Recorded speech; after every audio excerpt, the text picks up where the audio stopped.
അധ്യായം 18 അൽ കഹഫ്. അവതരണം മക്കയിൽ. സൂക്തങ്ങൾ 110. ഗുഹ എന്നാണ് കഹഫിന്റെ ഭാഷാർത്ഥം. 10ാം സൂക്തത്തിലാണ് ഈ പദം വന്നത്. പ്രവാചകന്റെ മക്ക ജീവിതത്തിന്റെ 5ാം വർഷം അവതരിച്ചു. പ്രധാനമായും 3 സംഭവങ്ങളാണ് ഇതിലെ ഉള്ളടക്കം. പുരാതനകാലത്ത് വിശ്വാസ സംരക്ഷണത്തിന് ഗുഹയിൽ അഭയം തേടിയവരുടെ പരിണാമങ്ങളും ഖളിർ എന്ന പണ്ഡിതനോടൊന്നിച്ചുള്ള മൂസാ നബിയുടെ യാത്രാനുഭവങ്ങളും ദുൽഖർനൈനിയുമായി ബന്ധപ്പെട്ട സംഭവങ്ങളും ഇതിൽ വിശദീകരിച്ചിരിക്കുന്നു. ബിസ്മില്ലാഹിർ റഹ്മാനിർ റഹീം.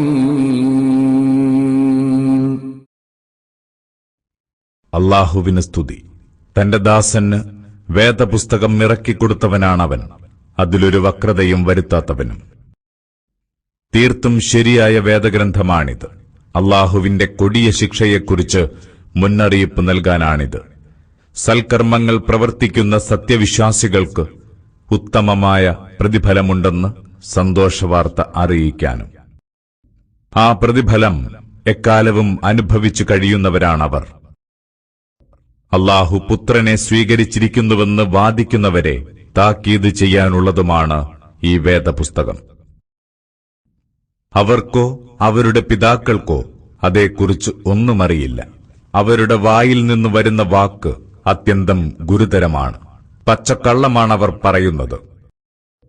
ഈ സന്ദേശത്തിൽ അവർ വിശ്വസിക്കുന്നില്ലെങ്കിൽ അവരുടെ പിറകെ കടുത്ത ദുഃഖത്തോടെ നടന്നലഞ്ഞ് നീ ജീവനൊടുക്കിയേക്കാം. ഭൂമുഖത്തുള്ളതൊക്കെ നാം അതിന് അലങ്കാരമാക്കിയിരിക്കുന്നു. മനുഷ്യരിൽ ആരാണ് ഏറ്റവും നല്ല കർമ്മങ്ങളിൽ ഏർപ്പെടുന്നതെന്ന് പരീക്ഷിക്കാനാണിത്. അവസാനം നാം ഭൂമിയിലുള്ളതൊക്കെയും നശിപ്പിച്ച് അതിനെ തരിശായ പ്രദേശമാക്കും. ഉറപ്പ് അതല്ല, ഗുഹയുടെയും റക്കീമിന്റെയും ആൾക്കാർ നമ്മുടെ മഹത്തായ ദൃഷ്ടാന്തങ്ങളിലെ വലിയൊരത്ഭുതമായിരുന്നുവെന്ന് നീ കരുതിയോ? ആ ചെറുപ്പക്കാർ ഗുഹയിൽ അഭയം പ്രാപിച്ച സന്ദർഭം. അപ്പോഴവർ പ്രാർത്ഥിച്ചു, ഞങ്ങളുടെ നാഥ, നിന്റെ ഭാഗത്തു നിന്നുള്ള കാരുണ്യം ഞങ്ങൾക്കു നീ കനിഞ്ഞേകണമേ. ഞങ്ങൾ ചെയ്യേണ്ട കാര്യം നേരാം വിധം നടത്താൻ ഞങ്ങൾക്ക് നീ സൗകര്യമൊരുക്കിത്തരേണമേ. അങ്ങനെ കുറേയേറെ കൊല്ലം അതേ ഗുഹയിൽ നാം അവരെ ഉറക്കിക്കിടത്തി. പിന്നീട് നാം അവരെ ഉണർത്തി. ആ വിശ്വാസികളും അവിശ്വാസികളുമാകുന്ന കക്ഷികളിൽ ആരാണ് തങ്ങളുടെ ഗുഹാവാസക്കാലം കൃത്യമായി അറിയുകയെന്ന് മനസ്സിലാക്കാൻ. അവരുടെ വിവരം നിനക്കു നാം ശരിയാം വിധം വിശദീകരിച്ചു തരാം. തങ്ങളുടെ നാഥനിൽ വിശ്വസിച്ച ഒരു പറ്റം ചെറുപ്പക്കാരായിരുന്നു അവർ. അവർക്കു നാം നേർവഴിയിൽ വമ്പിച്ച വളർച്ച നൽകി. ഞങ്ങളുടെ നാഥൻ ആകാശഭൂമികളുടെ നാഥനാണ്. അവനെ വിട്ട് മറ്റൊരു ദൈവത്തോടും ഞങ്ങൾ പ്രാർത്ഥിക്കുകയില്ല. അങ്ങനെ ചെയ്താൽ തീർച്ചയായും ഞങ്ങൾ അന്യായം പറഞ്ഞവരായി തീരുമെന്ന് അവർ എഴുന്നേറ്റ് നിന്ന് പ്രഖ്യാപിച്ചപ്പോൾ നാം അവരുടെ മനസ്സുകൾക്ക് കരുത്തേകി. അവർ പറഞ്ഞു, നമ്മുടെ ഈ ജനം അല്ലാഹുവെ വിട്ട് പല ദൈവങ്ങളെയും സങ്കൽപ്പിച്ചു വെച്ചിരിക്കുന്നു. എന്നിട്ടും അവരതിന് വ്യക്തമായ തെളിവുകളൊന്നും കൊണ്ടുവരാത്തതെന്ത്? അല്ലാഹുവിന്റെ പേരിൽ കള്ളം കെട്ടിച്ചമയ്ക്കുന്നവനേക്കാൾ കടുത്ത അക്രമി ആരുണ്ട്? നിങ്ങളിപ്പോൾ അവരെയും അല്ലാഹുവെ വിട്ട് അവർ ആരാധിച്ചുകൊണ്ടിരിക്കുന്നവയെയും കൈവെടിഞ്ഞിരിക്കയാണല്ലോ. അതിനാൽ നിങ്ങൾ ആ ഗുഹയിൽ അഭയം തേടിക്കൊള്ളുക. നിങ്ങളുടെ നാഥൻ തന്റെ അനുഗ്രഹം നിങ്ങൾക്ക് ചൊരിഞ്ഞുതരും. നിങ്ങളുടെ കാര്യം നിങ്ങൾക്ക് സുഗമവും സൗകര്യപ്രദവുമാക്കിത്തരും. സൂര്യൻ ഉദയവേളയിൽ ആ ഗുഹയുടെ വലതുഭാഗത്തേക്ക് മാറിപ്പോകുന്നതായും അസ്തമയ സമയത്ത് അവരെ വിട്ടുകടന്ന് ഇടത്തോട്ട് പോകുന്നതായും നിനക്ക് കാണാം. അവരോ ഗുഹയ്ക്കകത്ത് വിശാലമായ ഒരിടത്താകുന്നു. ഇത് അല്ലാഹുവിന്റെ അടയാളങ്ങളിൽപ്പെട്ടതാണ്. അല്ലാഹു ആരെ നേർവഴിയിലാക്കുന്നുവോ അവനാണ് സന്മാർഗം പ്രാപിച്ചവൻ. അവൻ ആരെ വഴികേടിലാക്കുന്നുവോ അവനെ നേർവഴിയിലാക്കുന്ന ഒരു രക്ഷകനെയും നിനക്ക് കണ്ടെത്താനാവില്ല. അവർ ഉണർന്നിരിക്കുന്നവരാണെന്ന് നിനക്ക് തോന്നും. യഥാർത്ഥത്തിൽ അവർ ഉറങ്ങുന്നവരാണ്. നാം അവരെ വലത്തോട്ടും ഇടത്തോട്ടും തിരിച്ചു കിടത്തിക്കൊണ്ടിരിക്കുന്നു. അവരുടെ നായ മുൻകാലുകൾ നീട്ടി ഗുഹാമുഖത്തിരിപ്പുണ്ട്. നീ എങ്ങാനും അവരെ എത്തിനോക്കിയാൽ ഉറപ്പായും അവരിൽ നിന്ന് പുറംതിരിഞ്ഞോടുമായിരുന്നു. അവരെപ്പറ്റി പേടിച്ചരണ്ടവനായി തീരുകയും ചെയ്യും. അങ്ങനെ നാം അവരെ ഉണർത്തി എഴുന്നേൽപ്പിച്ചു. അവർ അന്യോന്യം അന്വേഷിച്ചറിയാൻ അവരിലൊരാൾ ചോദിച്ചു, നിങ്ങൾ എത്ര കാലം ഇങ്ങനെ കഴിച്ചുകൂട്ടി? മറ്റുള്ളവർ പറഞ്ഞു, നാം ഒരു ദിവസം കഴിച്ചുകൂട്ടിയിട്ടുണ്ടാവും, അല്ലെങ്കിൽ അതിൽ നിന്ന് അല്പസമയം. വേറെ ചിലർ പറഞ്ഞു, നിങ്ങളുടെ നാഥനാണ് നിങ്ങൾ എത്ര കാലം ഇങ്ങനെ കഴിഞ്ഞുവെന്ന് നന്നായി അറിയുന്നവൻ. ഏതായാലും നിങ്ങളിലൊരാളെ നിങ്ങളുടെ ഈ വെള്ളി നാണയങ്ങളുമായി നഗരത്തിലേക്ക് അയക്കുക. അവിടെ എവിടെയാണ് ഏറ്റവും നല്ല ഭക്ഷണമുള്ളതെന്ന് അവൻ നോക്കട്ടെ. എന്നിട്ടവിടെ നിന്ന് അവൻ നിങ്ങൾക്ക് വല്ല ആഹാരവും വാങ്ങിക്കൊണ്ടുവരട്ടെ. അവൻ തികഞ്ഞ ജാഗ്രത പാലിക്കണം. നിങ്ങളെപ്പറ്റി അവൻ ആരെയും ഒരു വിവരവും അറിയിക്കരുത്. നിങ്ങളെപ്പറ്റി വല്ല വിവരവും കിട്ടിയാൽ അവർ നിങ്ങളെ എറിഞ്ഞുകൊല്ലും, അല്ലെങ്കിൽ അവരുടെ മതത്തിലേക്ക് തിരിച്ചു പോകാൻ അവർ നിർബന്ധിക്കും. അങ്ങനെ വന്നാൽ പിന്നെ നിങ്ങൾ ഒരിക്കലും വിജയം വരിക്കുകയില്ല. അങ്ങനെ അവരെ കണ്ടെത്താൻ നാം അവസരമൊരുക്കി. അല്ലാഹുവിന്റെ വാഗ്ദാനം സത്യമാണെന്നും അന്ത്യസമയം വരുമെന്ന കാര്യത്തിൽ യാതൊരു സംശയവുമില്ലെന്നും അവരറിയാൻ വേണ്ടി അവരന്യോന്യം ഗുഹാവാസികളുടെ കാര്യത്തിൽ തർക്കിച്ച സന്ദർഭമോർക്കുക. ചിലർ പറഞ്ഞു, നിങ്ങൾ അവർക്കുമീതെ ഒരു കെട്ടിടമുണ്ടാക്കുക. അവരെപ്പറ്റി നന്നായി അറിയുന്നവൻ അവരുടെ നാഥനാണ്. എന്നാൽ അവരുടെ കാര്യത്തിൽ സ്വാധീനമുള്ളവർ പറഞ്ഞു, നാം അവർക്കുമീതെ ഒരാരാധനാലയം ഉണ്ടാക്കുക തന്നെ ചെയ്യും.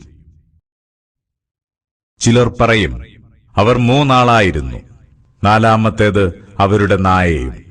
വേറെ ചിലർ പറയും, അവർ 5 ആളുകളാണ്, 6ാമത്തേത് അവരുടെ നായയും.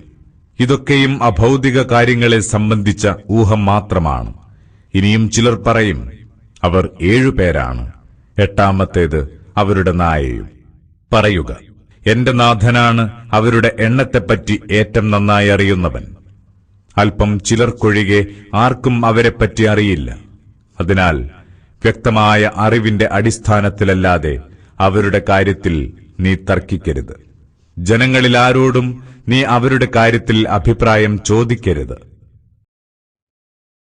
ഒരു കാര്യത്തെക്കുറിച്ചും തീർച്ചയായും നാളെ ഞാനത് ചെയ്യുമെന്ന് നീ പറയരുത്.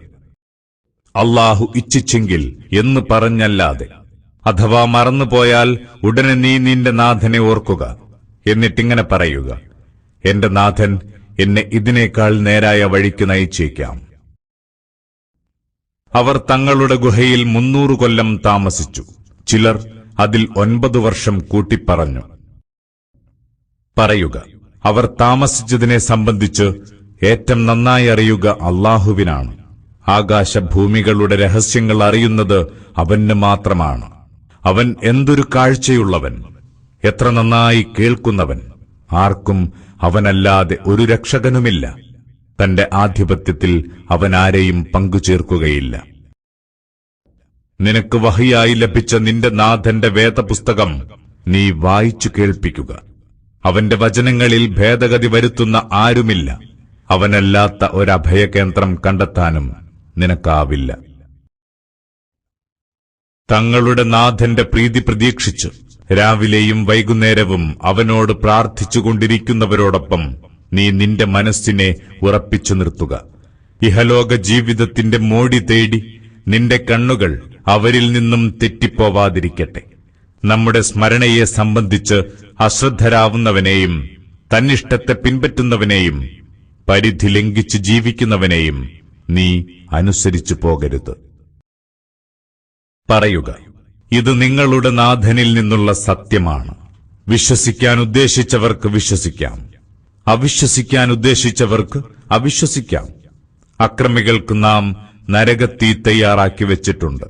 അതിന്റെ ജ്വാലകൾ അവരെ വലയം ചെയ്തു കഴിഞ്ഞു.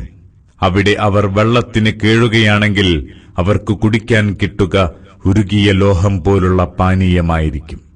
അതവരുടെ മുഖങ്ങളെ കരിച്ചുകളയും. അതൊരു നശിച്ച പാനീയം തന്നെ. അവിടം വളരെ ചീത്തയായ താവളമാണ്. സത്യവിശ്വാസം സ്വീകരിക്കുകയും സൽക്കർമ്മങ്ങൾ പ്രവർത്തിക്കുകയും ചെയ്തവരോ തീർച്ചയായും അത്തരം സൽപ്രവൃത്തികൾ ചെയ്യുന്ന ആരുടെയും പ്രതിഫലം നാം പാഴാക്കുകയില്ല. അവർക്ക് സ്ഥിരവാസത്തിനുള്ള സ്വർഗീയാരാമങ്ങളുണ്ട്. അവരുടെ താഴ്ഭാഗത്തൂടെ പുഴകൾ ഒഴുകിക്കൊണ്ടിരിക്കും. അവിടെ അവർ സ്വർണവളകൾ അണിയിക്കപ്പെടും. നേർത്തതും കനത്തതുമായ പച്ചപ്പട്ടുകളാണ് അവിടെ അവർ ധരിക്കുക. കട്ടിലുകളിൽ ചാരിയിരുന്നാണ് അവർ വിശ്രമിക്കുക. എത്ര മഹത്തായ പ്രതിഫലം, എത്ര നല്ല സങ്കേതം! നീ അവർക്ക് രണ്ടാളുകളുടെ ഉദാഹരണം പറഞ്ഞുകൊടുക്കുക. അവരിൽ ഒരാൾക്ക് നാം 2 മുന്തിരിത്തോട്ടങ്ങൾ നൽകി. അവയ്ക്കു ചുറ്റും ഈന്തപ്പനകൾ വളർത്തി. അവയ്ക്കിടയിൽ ധാന്യകൃഷിയിടവുമുണ്ടാക്കി. 2 തോട്ടങ്ങളും ധാരാളം വിളവുൽപാദിപ്പിച്ചു. അതിലൊരു കുറവുമുണ്ടായില്ല. അവയ്ക്കിടയിലൂടെ നാം പുഴ ഒഴുക്കുകയും ചെയ്തു. കർഷകന് നല്ല ഫലസമ്പത്തുണ്ടായി. അപ്പോൾ അയാൾ തന്റെ കൂട്ടുകാരനോട് സംസാരിക്കവേ പറഞ്ഞു, ഞാനാണ് നിന്നേക്കാൾ സമ്പത്തും സംഘബലവുമുള്ളവൻ. അങ്ങനെ ആത്മദ്രോഹിയായി അയാൾ തന്റെ തോട്ടത്തിൽ പ്രവേശിച്ചു. അയാൾ പറഞ്ഞു, ഇതൊന്നും ഒരിക്കലും നശിച്ചു പോകുമെന്ന് ഞാൻ കരുതുന്നില്ല. അന്ത്യനാൾ വന്നെത്തുമെന്നും ഞാൻ കരുതുന്നില്ല. അഥവാ എനിക്കെന്റെ നാഥന്റെ അടുത്തേക്ക് തിരിച്ചു ചെല്ലേണ്ടി വന്നാൽ തന്നെ അവിടെ ഇതിനേക്കാൾ മെച്ചപ്പെട്ട ഇടമെനിക്ക് ലഭിക്കും. അവന്റെ കൂട്ടുകാരൻ ഇതിനെ എതിർത്തുകൊണ്ട് പറഞ്ഞു, നിന്നെ മണ്ണിൽ നിന്നും പിന്നെ ബീജകണത്തിൽ നിന്നും സൃഷ്ടിക്കുകയും അങ്ങനെ ഒരു പൂർണ്ണ മനുഷ്യനാക്കി രൂപപ്പെടുത്തുകയും ചെയ്ത നാഥനെയാണോ നീ തള്ളിപ്പറയുന്നത്? എന്നാൽ അവനാണ്, അഥവാ അല്ലാഹുവാണ് എന്റെ നാഥൻ. ഞാൻ ആരെയും എന്റെ നാഥന്റെ പങ്കാളിയാക്കുകയില്ല. നീ നിന്റെ തോട്ടത്തിൽ പ്രവേശിച്ചപ്പോൾ നിനക്കിങ്ങനെ പറഞ്ഞുകൂടായിരുന്നു, ഇത് അല്ലാഹു ഇച്ഛിച്ചതാണ്. അല്ലാഹുവെ കൊണ്ടല്ലാതെ യാതൊരു ശക്തിയും സ്വാധീനവുമില്ല. നിന്നേക്കാൾ സമ്പത്തും സന്താനങ്ങളും കുറഞ്ഞവനായി നീ എന്നെ കാണുന്നുവെങ്കിൽ എന്റെ നാഥൻ എനിക്ക് നിന്റെ തോട്ടത്തെക്കാൾ നല്ലത് നൽകിയേക്കാം. നിന്റെ തോട്ടത്തിന്റെ നേരെ അവൻ മാനത്തുനിന്ന് വല്ല വിപത്തുമയച്ചേക്കാം. അങ്ങനെ അത് തരിശായ ചതുപ്പ് നിലമായേക്കാം. അല്ലെങ്കിൽ അതിലെ വെള്ളം പിന്നീടൊരിക്കലും നിനക്ക് തിരിച്ചു കൊണ്ടുവരാനാവാത്ത വിധം വറ്റി വരണ്ടെന്നും വരാം. അവസാനം അവന്റെ കായ്ക്കനികൾ നാശത്തിനിരയായി. തോട്ടം പന്തലോടുകൂടി നിലം പൊത്തി. അതുകണ്ട് അയാൾ താൻ അതിൽ ചെലവഴിച്ചതിന്റെ പേരിൽ ഖേദത്താൽ കൈമലർത്തി. അയാൾ ഇങ്ങനെ വിലപിച്ചു, ഞാൻ എന്റെ നാഥനിൽ ആരെയും പങ്കുചേർത്തില്ലായിരുന്നെങ്കിൽ എത്ര നന്നായേനെ. അല്ലാഹുവല്ലാതെ അയാളെ സഹായിക്കാൻ ആരുമുണ്ടായില്ല. ആ നാശത്തെ നേരിടാൻ അവന് കഴിഞ്ഞതുമില്ല. അവിടെ രക്ഷാധികാരം സാക്ഷാൽ അല്ലാഹുവിന് മാത്രമാണ്. ഉത്തമമായ പ്രതിഫലം നൽകുന്നത് അവനാണ്. മെച്ചപ്പെട്ട പര്യവസാനത്തിലെത്തിക്കുന്നതും അവൻ തന്നെ. ഇഹലോക ജീവിതത്തിന്റെ ഉദാഹരണം നീ അവർക്ക് വിവരിച്ചു കൊടുക്കുക. നാം മാനത്തുനിന്ന് മഴ പെയ്യിച്ചു. അതുവഴി സസ്യങ്ങൾ ഇടകലർന്നു വളർന്നു. താമസിയാതെ അതൊക്കെ കാറ്റിൽ പറക്കുന്ന തുരുമ്പായി മാറി. അല്ലാഹു എല്ലാ കാര്യങ്ങൾക്കും കഴിവുറ്റവനാണ്. സമ്പത്തും സന്താനങ്ങളും ഐഹിക ജീവിതത്തിന്റെ അലങ്കാരമാണ്. എന്നും നിലനിൽക്കുന്ന സൽക്കർമ്മങ്ങൾക്കാണ് നിന്റെ നാഥന്റെ അടുത്ത് ഉത്തമമായ പ്രതിഫലമുള്ളത്.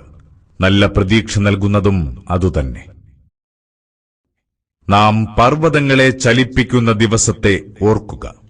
അപ്പോൾ ഭൂമി തെളിഞ്ഞു തരിശായതായി നിനക്ക് കാണാം. അന്ന് അവരെയൊക്കെയും നാം ഒരുമിച്ചു കൂട്ടും. അവരിലാരെയും ഒഴിവാക്കുകയില്ല. നിന്റെ നാഥന്റെ മുന്നിൽ അവരൊക്കെയും അണിയണിയായി നിർത്തപ്പെടും. അപ്പോഴവൻ പറയും, നിങ്ങളെ നാം ആദ്യ തവണ സൃഷ്ടിച്ച പോലെ നിങ്ങളിതാ നമ്മുടെ അടുത്ത് വന്നിരിക്കുന്നു. ഇത്തരമൊരു സന്ദർഭം നിങ്ങൾക്ക് നാം ഉണ്ടാക്കുകയേയില്ല എന്നാണല്ലോ നിങ്ങൾ വാദിച്ചുകൊണ്ടിരുന്നത്. കർമ്മപുസ്തകം നിങ്ങളുടെ മുന്നിൽ വയ്ക്കും.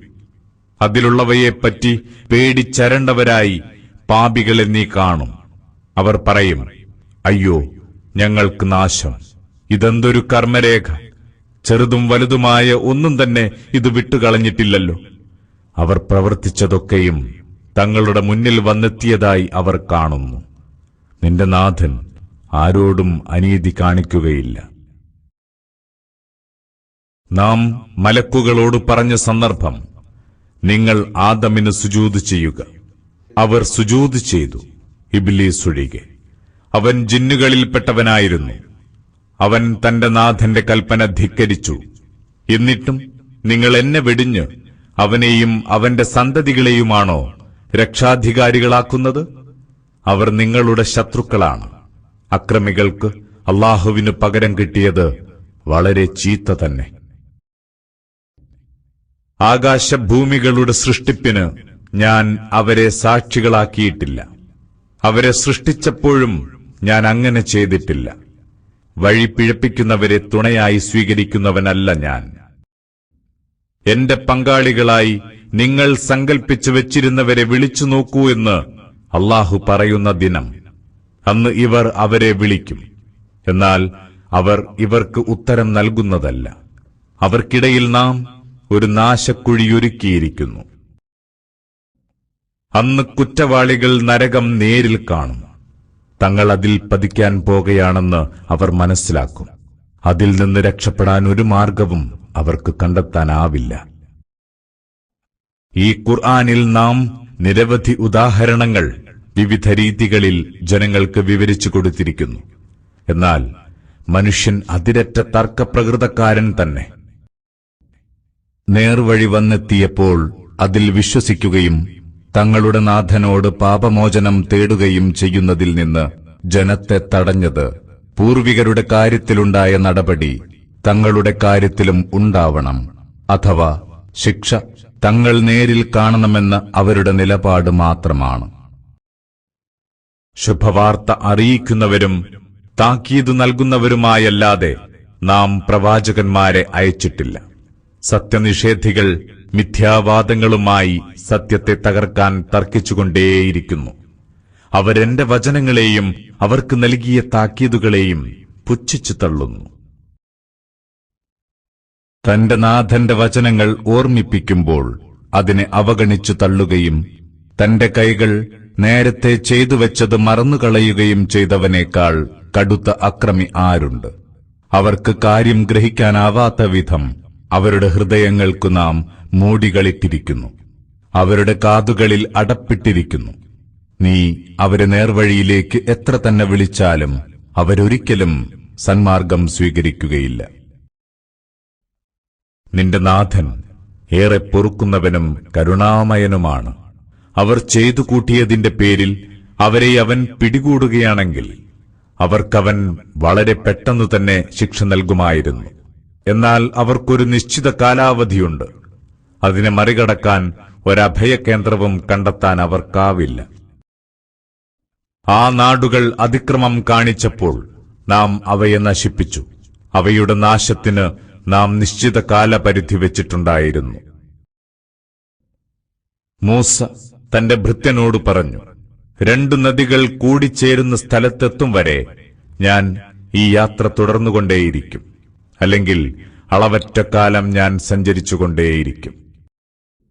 അങ്ങനെ അവർ അവ കൂടിച്ചേരുന്നിടത്തെത്തിയപ്പോൾ ഇരുവരും തങ്ങളുടെ മത്സ്യത്തെക്കുറിച്ചോർത്തില്ല.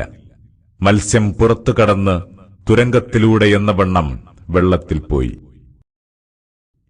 അങ്ങനെ അവർ അവിടം വിട്ടു മുന്നോട്ടു പോയി.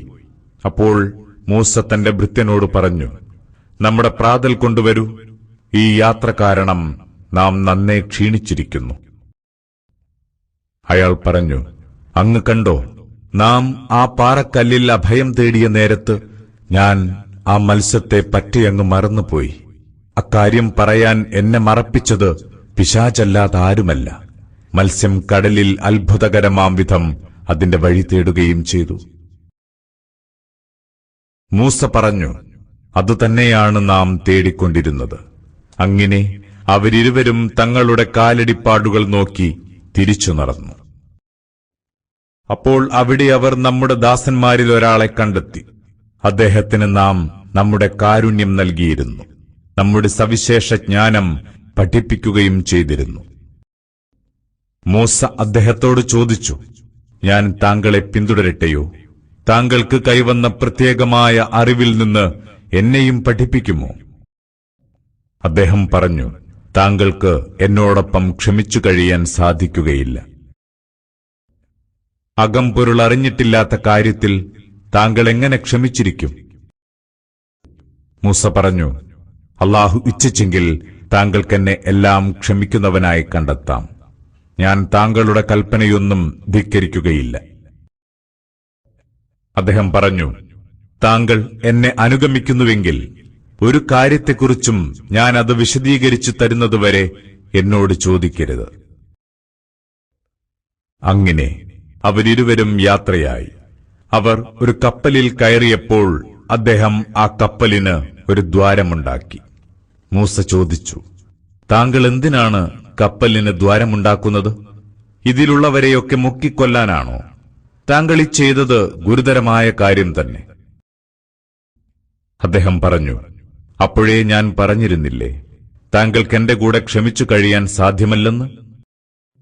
മൂസ പറഞ്ഞു, ഞാൻ മറന്നുപോയതാണ്. ഇതിന്റെ പേരിൽ താങ്കൾ എന്നെ പിടികൂടരുത്. എന്റെ കാര്യത്തിൽ പ്രയാസകരമായ ഒന്നിനും താങ്കൾ നിർബന്ധിക്കരുത്.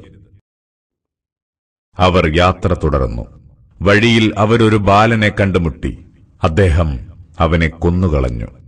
മൂസ പറഞ്ഞു, താങ്കൾ എന്തിനാണ് ഒരു നിരപരാധിയെ കൊന്നത്? അതും മറ്റൊരാളെ കൊന്നതിന് പകരമായല്ലാതെ. ഉറപ്പായും താങ്കൾ ചെയ്തത് കടുത്ത ക്രൂരത തന്നെ. അദ്ദേഹം പറഞ്ഞു, ഞാൻ താങ്കളോട് പറഞ്ഞിരുന്നില്ലേ, താങ്കൾക്ക് എന്റെ കൂടെ ക്ഷമിച്ചു കഴിയാൻ സാധ്യമല്ലെന്ന്?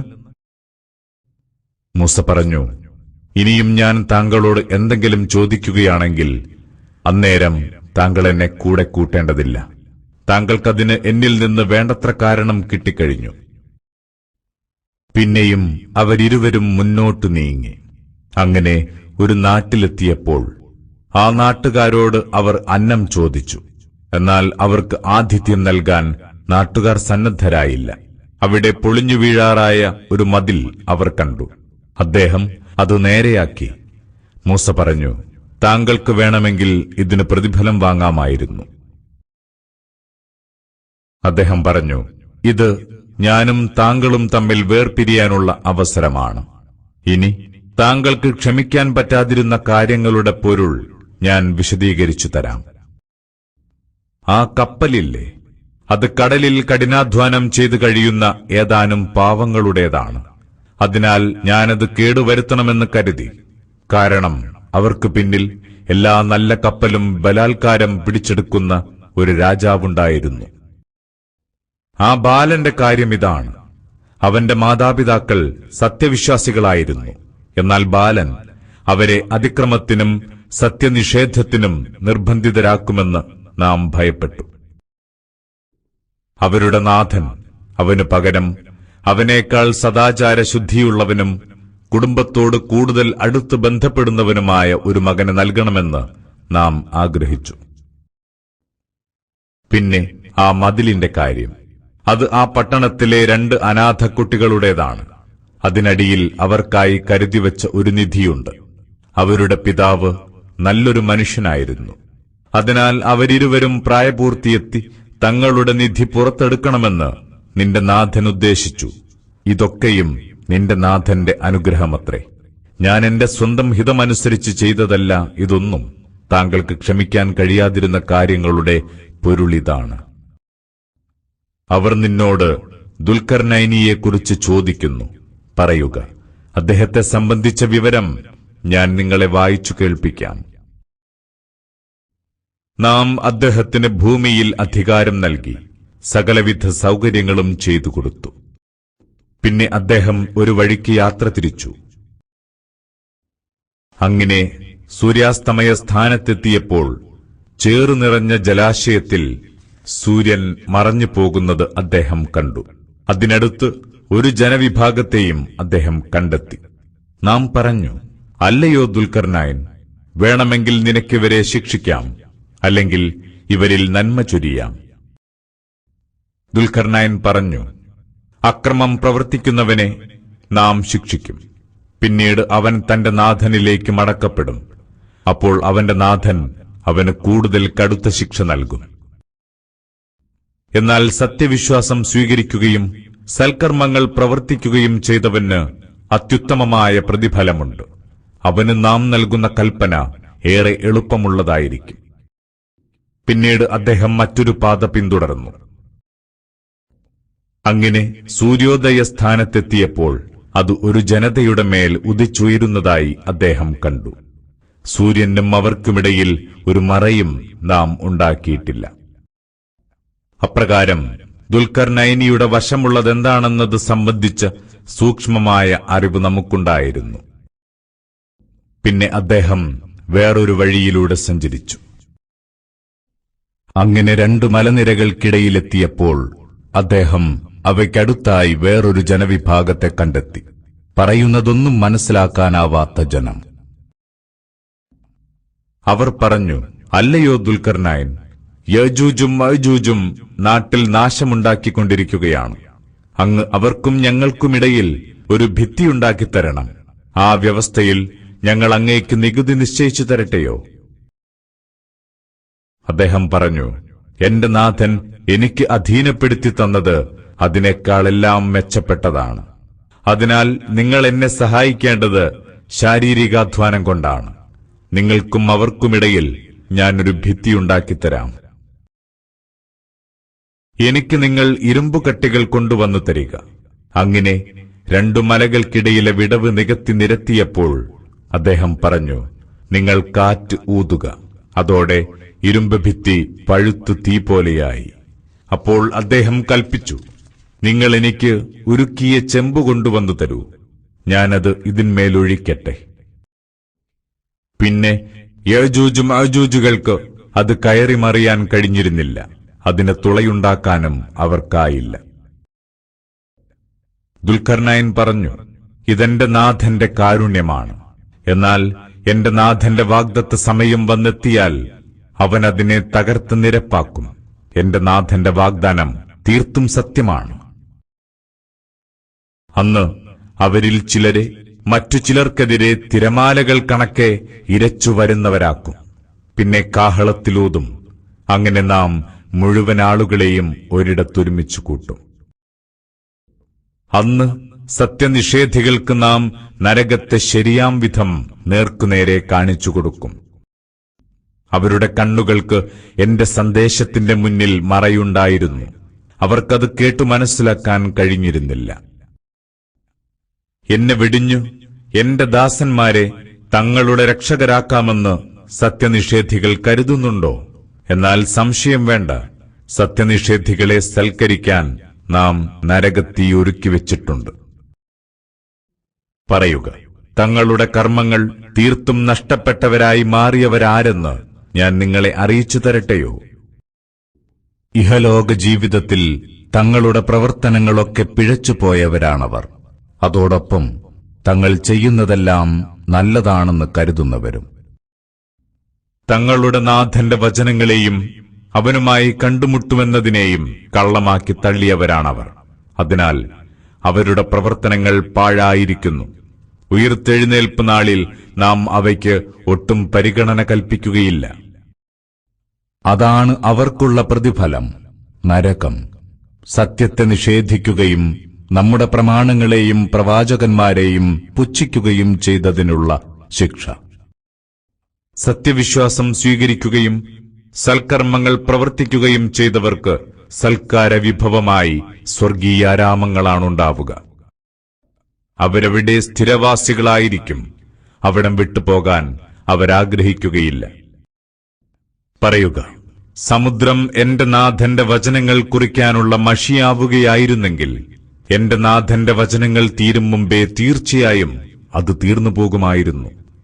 അത്രയും കൂടി സമുദ്രജലം നാം സഹായത്തിനായി വേറെ കൊണ്ടുവന്നാലും ശരി. പറയുക, ഞാൻ നിങ്ങളെപ്പോലുള്ള ഒരു മനുഷ്യൻ മാത്രമാണ്. നിങ്ങളുടെ ദൈവം ഏകദൈവം മാത്രമാണെന്ന് എനിക്ക് ദിവ്യബോധനം ലഭിക്കുന്നുണ്ട്.